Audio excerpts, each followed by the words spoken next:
கணக்கு இந்த கணக்கு எதுவுமே எடுபடல.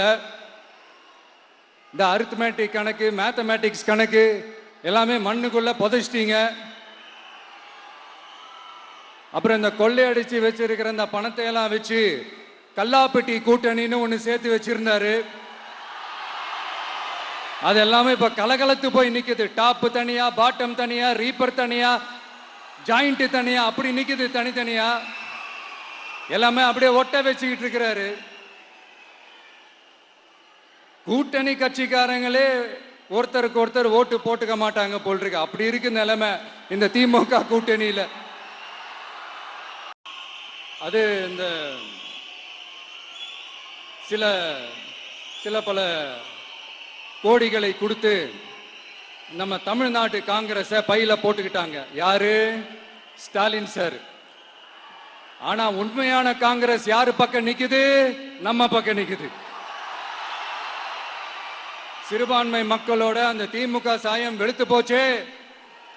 இந்த விஜய் என்னடானா மதச்சார்பற்ற கொள்கையோட உண்மையான ஒரு முகமா இருக்கிறானே.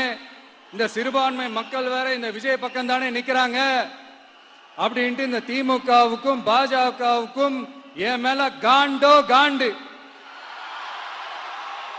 அதுக்காக நாம என்ன செய்ய முடியும்?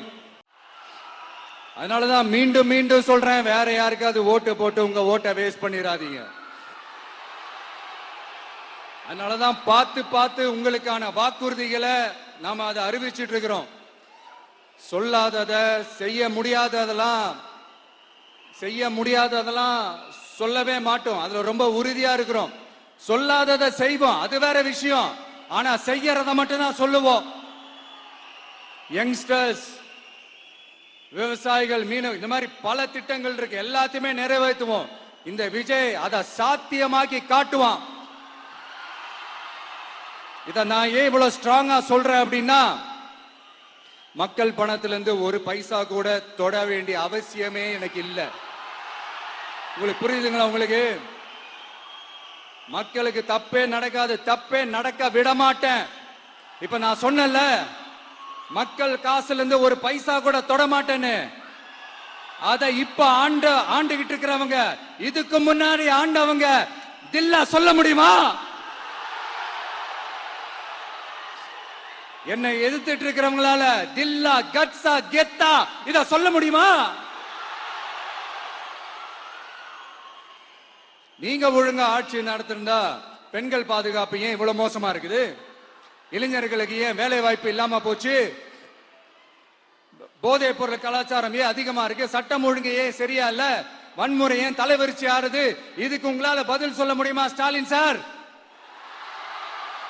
பதில் சொல்ல தகுதி இருக்கான்னு தான் கேட்டிருக்கணும். ஆனா கொஞ்சம் நாகரிகம் கருதி அப்படி வேணான்னு பாக்குறேன்.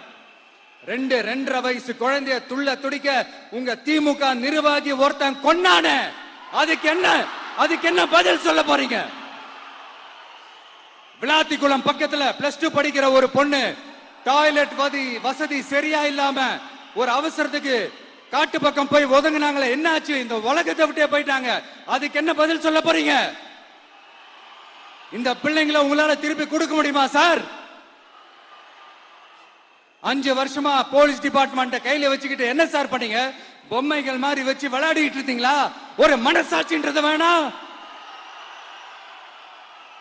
நாங்க நேரி பிரச்சனையை பத்தி பேசினா அது போதையில நடந்துச்சான், போதை பொருட்கள்னால அது நடந்துச்சான். பெரிய கண்டுபிடிப்பு எங்களுக்கு தெரியாது பாரு. அது எங்களுக்கும் தெரியும், உங்களுக்கு தெரியும். கேள்வி அது இல்ல, அதை ஏன் தடுக்கலன்றதுதான் எங்களுடைய கேள்வி. இது மட்டுமா? மணலை திருடுறாங்க, மண்ணை திருடுறாங்க, மலைகளை முழுங்குறாங்க, சட்டவிரோதமா கல்குவாரி நடத்துறாங்க, மணல் மாஃபியா அது ஒரு பக்கம் நடந்துகிட்டு போகுது. இன்னொரு பக்கம் மினிஸ்டர்ஸ் கொள்ளையடிக்கிறாங்க, இன்னொரு பக்கம் குடும்பமா சேர்ந்து கொள்ளையடிக்கிறாங்க. டாஸ்மாக்ல ஊழல், நகராட்சி துறையில ஊழல், இப்படி ஊழல் ஊழல், ஆட்சி முழுக்க ஊழல் ஊழல்லே ஊறி போய் நாரி போய் கிடக்குது. எந்த மூஞ்ச வச்சுக்கிட்டு சார் வந்து ஓட்ட கேட்பீங்க?